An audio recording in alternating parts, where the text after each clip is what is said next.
Hello everyone. Good morning. Myself Miss Neelam. Dear students, I am your SST teacher. Dear students, I today will be discuss chapter 3rd. Chapter name is climate. सभी प्यारे बच्चों, आशा करती हूँ कि आप सभी का जो समर वेकेशन बीता है बहुत बेहतर तरीके से बीता होगा। ठीक है, लेकिन बेटा अब छुट्टियाँ समाप्त हो चुकी हैं, आप लोग अपनी पढ़ाई पर ध्यान दीजिए। ठीक है, जो छुट्टियों से पहले हमने चैप्टर 1st एंड 2nd तथा पार्ट 3rd का भी थोड़े से कुछ एक्सप्लेन किए थे, लेकिन आज हम चैप्टर 3rd को फिर से एक्सप्लेन करेंगे। ओके, सो आइए चलिए हम अपने चैप्टर पर चलते हैं। ओके,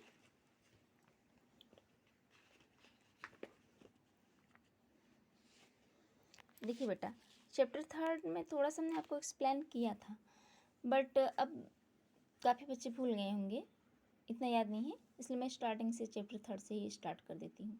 ठीक है, जो क्लाइमेट होता है ना हमारा,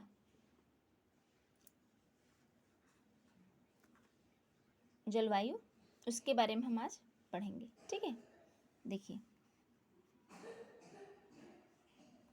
वेदर एंड क्लाइमेट यानी मौसम तथा जलवायु। Okay, a layer of air इन्वलॉप्स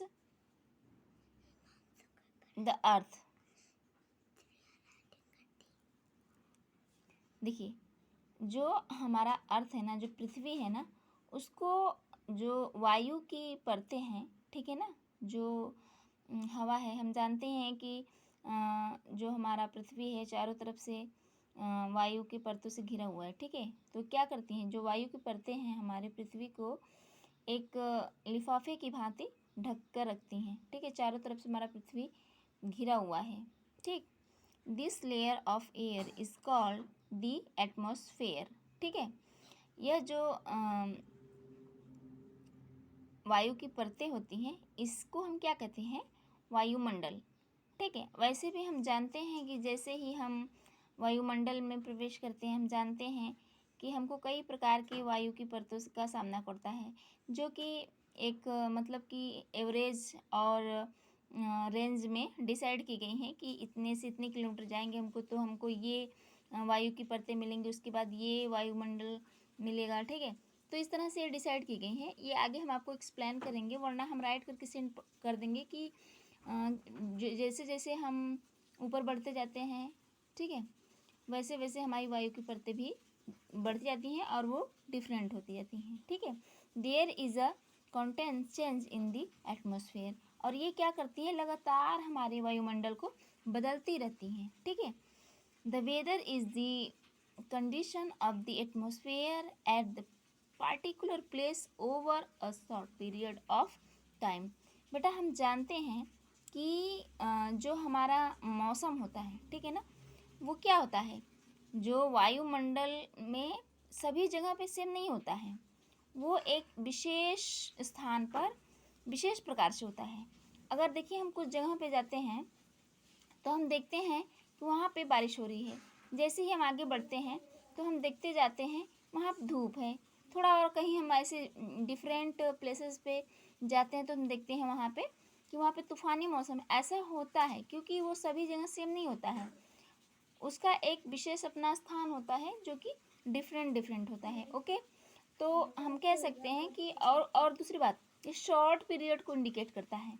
ठीक है ना, मौसम हमारा क्षणिक होता है, यानी घंटे 2 घंटे में बदलता रहता है हमेशा। ये हमेशा एक लॉन्ग पीरियड को इंडिकेट नहीं करता है, शॉर्ट पीरियड को इंडिकेट करता है। Okay, it change from day to day. देखिए, ये दिन प्रतिदिन बदलने वाला होता है।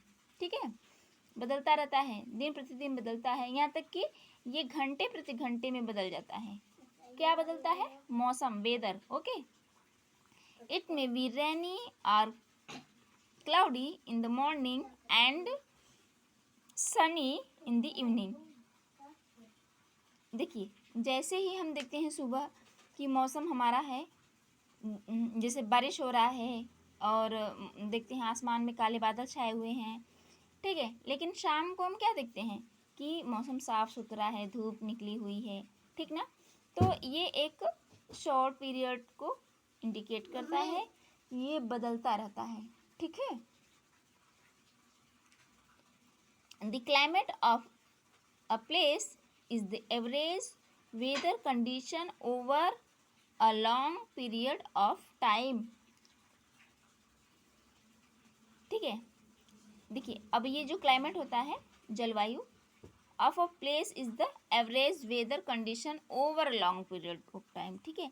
मौसम जो होता है ना हमारा, उसी के दशाओं के योग को हम अपना जलवायु कहते हैं। यानी जैसे मौसम क्षणिक होता है, दिन प्रतिदिन घंटे प्रतिदिन वाला, तो इसको जब हम इसका औसत निकालते हैं, एवरेज, ठीक है, तो एक लॉन्ग एवरेज यानी लंबे समय के योग को हम जलवायु कहते हैं, ठीक है।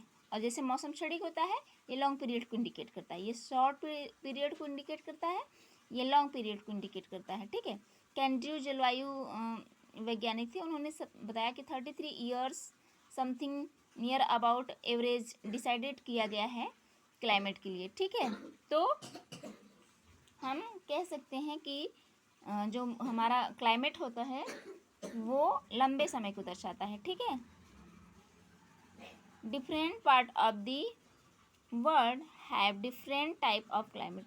देखिए विश्व के विभिन्न स्थानों का जो जलवायु होता है वो अलग अलग होता है। जैसे हम देखते हैं कि कहीं अगर हम जैसे भारत में हैं तो भारत का जो जलवायु है वो कैसा है, सामान्य जलवायु है। यहाँ पे सभी ऋतुएं पाई जाती हैं, ठीक है। लेकिन कहीं कहीं हम जैसे देखिए, अब भारत के विभिन्न क्षेत्र को ही ले लीजिए। जैसे अगर मुंबई में हम जाते हैं तो देखते हैं वहाँ पे सामान्य तापमान होता है, ना बहुत ज़्यादा ठंडी पड़ती है ना बहुत ज़्यादा गर्मी पड़ती है। अगर हम जैसे जैसे ऐसा रेगिस्तानी स्थान में जाते हैं तो देखते हैं वहाँ का तापमान बहुत ज़्यादा है, ठीक है। और जैसे जैसे हम जैसे जम्मू कश्मीर ऐसे स्थानों पे चले गए तो देखते हैं वहाँ पे बहुत ठंडी होती है। तो वहाँ का जो क्लाइमेट है वो डिफरेंट है ना। तो हम कह सकते हैं कि जो हमारा क्लाइमेट होता है वो विभिन्न स्थानों पर भिन्न भिन्न होता है, और एक शॉर्ट टाइम के लिए नहीं होता है, उसका जो पीरियड होता है वो लॉन्ग टाइम के लिए होता है, ओके। फिर देखिए, the climate of a place effect the plants animal as well as the people. अब देखिए बेटा, हम जानते हैं कि जो हमारा क्लाइमेट होता है, जलवायु होता है, वो उस स्थान को इफेक्ट करता है, प्रभावित करता है, वहाँ के पौधों को प्रभावित करता है, वहाँ के जीव जंतुओं को प्रभावित करता है, वहाँ के रहने वाले निवासियों के ऊपर उसका इफेक्ट पड़ता है, ठीक है ना। जैसा हमारा क्लाइमेट होता है वहाँ की स्थितियाँ ऐसी होती हैं। जैसे देखिए, अब हमने अभी बताया कि जहाँ पर सामान्य प्रकार का जलवायु होता है, ठीक है, क्लाइमेट होता है, वहाँ पर साधारण से पेड़ पौधे सब कुछ सही तरीके से होते हैं। लेकिन अगर यही हम अगर रेगिस्तानी स्थानों पे जाते हैं तो देखते हैं वहाँ के पेड़ पौधे हम कैसे देखते हैं, कटीले होते हैं, हार्ड होते हैं, और वहाँ पे जीव जंतु भी नहीं होते हैं, वहाँ के एनिमल्स ऐसे नहीं होते हैं, ठीक है। बहुत जो हार्ड कंडीशंस में लाइफ अपना सफ़र कर पाते हैं उसी टाइप के वहाँ पे एनिमल्स भी होते हैं। हम जानते हैं कि जो हमारा क्लाइमेट होता है वो वहाँ की सभी कंडीशंस को इफ़ेक्ट करता है, ओके बेटा। चलिए अब हम पढ़ते हैं कौन कौन से वो फैक्टर हैं जो कि क्लाइमेट को इफ़ेक्ट करते हैं, ठीक है। यानी हम ऐसे कौन कौन से कारक हैं जो हमारे जलवायु के ऊपर प्रभाव डालते हैं, यानी जलवायु को प्रभावित करते हैं, okay. The factor that determine the climate of a place are, देखिए ये ऐसे कुछ निम्न प्रकार के फैक्टर्स हैं, हमारे कारक हैं जो डिसाइड करते हैं कि क्लाइमेट किस तरह का होगा, ठीक है।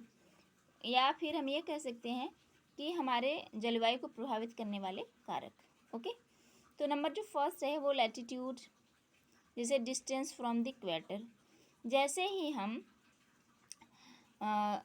देखिए इक्वेटर से अक्षांशों की तरफ जाते हैं, यानी जो दूरियां होती हैं स्थानों की, या कहीं की भी दूरियां ले लेते हैं, वैसे वैसे वहाँ की जलवायु में विभिन्नता देखी जाती है। जैसे इक्वेटर है हमारा, वहाँ से अगर हम दूर जाते हैं तो वहाँ क्या होता है, इक्वेटर पे हम जानते हैं कि वहाँ पे किरणें सीधी पड़ती हैं, रेज होती हैं, जो सन रेज होती हैं वो डायरेक्ट पड़ती हैं, तो वहाँ पे बहुत उमस और गर्मी पड़ती है। जैसे जैसे हम ध्रुवों की ओर बढ़ते हैं वहाँ पे सूर्य की सनराइज़ जो है वो तिरछी पड़ती हैं, तो वहाँ पे क्या होती है, ठंडी होती है, 6 महीनों की दिन रातें होती हैं, बर्फ़ जमे होते हैं। ठीक, फिर देखिए आल्टीट्यूड्स यानी height above the sea level. अब देखिए समुद्र तल से ऊंचाई, दूसरा क्या है, समुद्र तल से ऊंचाई। जैसे समुद्र से जो हमारा कहीं की जो डिस्टेंस होती है वो हम समुद्र तल से लेते हैं ना, तो जैसे जैसे समुद्र तल से हम ऊपर उड़ते जाते हैं वहाँ मौसम कैसा होता है, चेंज होता रहता है। ठीक है ना, तो ये भी प्रभावित करती हैं हमारे क्लाइमेट को। ठीक है, फिर डिस्टेंस फ्रॉम द सी। ठीक है, अब ये जो सागर है उससे दूरी ना, सागर से दूर, जैसे हम सागर, जैसे देखिए मुंबई है, वहाँ पे समुद्र है पास में है, तो वहाँ का क्लाइमेट कैसा है, सामान्य हमेशा फटाफट वर्षा होती है, किसी चीज़ की कोई प्रॉब्लम होती है। लेकिन जो दूर काफ़ी दूर क्षेत्र हैं वहाँ पे देखिए इन सब की कमी प्रभाव होती है, तो वहाँ पे हम देखते भिन्न भिन्न प्रकार के बहुत मतलब वहाँ का मौसम बहुत प्रभावित होता है। कैसा कि ना टाइम से बारिश होता है ना कुछ होता है। तो इस तरह से हम कह सकते हैं कि दूरियों का भी विशेष प्रभाव है। समुद्र तल से दूरी जैसे जैसे बढ़ती जाती है वो वैसे वैसे हमारा क्लाइमेट है वो चेंज होता जाता है। अब इन हवाएं, वायु देखिए क्या होता है, वायु का विशेष प्रकार से प्रभाव है हमारे क्लाइमेट के ऊपर। हम जानते हैं देखिए जैसे हम ये भी जानते हैं कि जैसे देखिए मान लीजिए बर्फीली हवाएं जब चलती हैं तो मौसम ठंडा हो जाता है और सब तूफ़ानी हो जाता है। जैसे उत्तर जैसे हिमालय से होकर जो भी हवाएं आती हैं तो पूरे मौसम को प्रभावित कर देती हैं। वही सागर से होकर जब हवाएं जाती हैं तो वर्षा होती हैं। और हम ये भी जानते हैं कि जो हमारी विंड्स होती हैं 6 मंथ समुद्र तल से धरातली और धरातल से समुद्र तल की तरह ऐसे चलती हैं ना। तो जब हम समुद्र तल से जो विंड्स आती हैं वो जब चलती हैं तो हम देखते हैं कि क्या होता है कि मौसम हमारा बदल जाता है, वर्षा वगैरह होने लगती है, क्योंकि वो उसमें क्या होते हैं, उसमें ह्यूमिडिटी होती है। और कभी जो हमारी लैंस विंड्स होती हैं यानी जो धरातली वायु होती हैं ये जब चलती हैं तो इस तरह से सूखा होता है, वो धरातल से सागर की तरफ चलती हैं। अब देखिए ओशियन क्यूरिन यानी जो लहरें होती हैं, सागरी लहरें होती हैं, अभी हमने आपको अभी ह्यूमिडिटी में एक्सप्लेन करते, ये होती है नमी यानी आर्द्रता। तो ये भी हमारे वायुमंडल में स्थित जो हमारा क्लाइमेट है, जलवायु, उसको विशेष प्रभावित करती हैं। ह्यूमिडिटी का हमारे मौसम में विशेष प्रकार है। अगर ह्यूमिडिटी हमारे एटमॉस्फेयर में नहीं है तो बारिश होने की संभावना नहीं, बादल बनने की संभावना नहीं बन सकती है। ठीक है, तो ये विशेष कंडीशंस हैं जो हमारे क्लाइमेट को इफ़ेक्ट करते हैं। ओके, ओशियंस क्यूरेंट, ये लहरें जो होती हैं इनका भी जिस टाइप से हमारे समुद्री लहरें होती हैं, जैसे हम जानते हैं कि समुद्र में कई प्रकार की लहरें होती हैं, गर्म और कोई ठंडी। ठीक है, तो जैसे जैसे ये आती हैं उस तरह से हमारा मौसम चेंज होता है और मौसम के चेंज होने से क्लाइमेट भी काफ़ी लंबे समय के बाद चेंज हो जाता है। ठीक है, अब देखिए, अब ये जो हमने शॉर्ट में एक्सप्लेन जो किया है यही ये डीप में मतलब थोड़ा ब्रॉड विस्तृत में दिया है, इसको हम एक्सप्लेन कर देते हैं। देखिए लैटिट्यूड यानी distance from the equator, the earth gets hot from the sun. हम जानते हैं कि हमारी जो पृथ्वी है वो सूर्य से गर्मी प्राप्त करती है। ठीक है बेटा, the amount of the heat received by particular place depend on its latitude or distance from the equator. अब हम ये भी जानते हैं कि सूर्य पे हम निर्भर तो होते हैं, उससे मिलता है, लेकिन ये सभी स्थानों पर सेम नहीं मिलता है। ठीक है ना, सभी स्थानों पे सूर्य की किरणें सेम नहीं मिलती हैं। जो भाग हमारे सूर्य के सामने आती है या जो उसके सामने पड़ती है वहाँ पे सूर्य की किरणें सीधे पड़ने से गर्मी पड़ती है, तथा जो साइड में पड़ती हैं या फिर थोड़ी सी तिरछी होती हैं वहाँ पे सूर्य की किरणें तिरछी पड़ने से वहाँ पे गर्मी के बजाय सर्दी पड़ती है। तो हम कह सकते हैं कि ये जो हमारा इक्वेटर है, भूमध्य रेखा, इस पर सूर्य की किरणें सीधी पड़ती हैं, इसलिए यहाँ का मौसम जो होता है गर्म होता है। ठीक है, यहाँ पे बहुत तेज़ धूप होती है।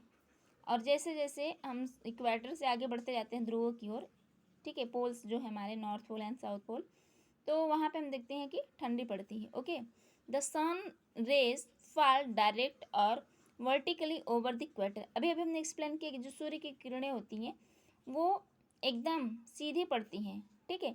देयरफॉर सो इसलिए areas near the equator are the hottest regions in the world. इसलिए इक्वेटर के समीपस्थ जितने भी स्थान हैं वर्ल्ड के, ठीक है, वहाँ पर गर्मी होती है, वो गर्म मौसम वाले क्षेत्र होते हैं, ठीक है। These areas lie on both side of the equator. और ये एक साइड में नहीं, दोनों साइड में पाया जाता है। इक्वेटर के दोनों पार्ट में ही हम देखते हैं, जो भी भाग इसमें स्थित होता है वहाँ पर ऐसा ही क्लाइमेट पाया जाता है। So between are the tropic of the cancer and the tropic of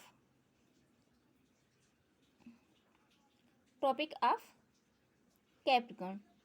हम देखते हैं कि जो हमारी कर्क रेखा और मकर रेखा है, ये दोनों ही भाग उस प्रभावित क्षेत्र में आते हैं, ठीक है। They are called the hot zones, और ये गर्म क्षेत्र वाले भाग माने जाते हैं, ठीक है। और the areas lying these zones have tropical climate, ठीक है ना, ये उष्ण कटिबंधीय क्षेत्र के अंतर्गत आते हैं। India also has a tropical climate because it is lie in the tourist zone. अब देखिए हमारा जो भारत है ना, ये भी गर्मी वाले क्षेत्रों में पाया जाता है, इसे उष्ण कटिबंधीय क्षेत्रों में पाया जाता है क्योंकि ये उसी जोन्स में आते हैं।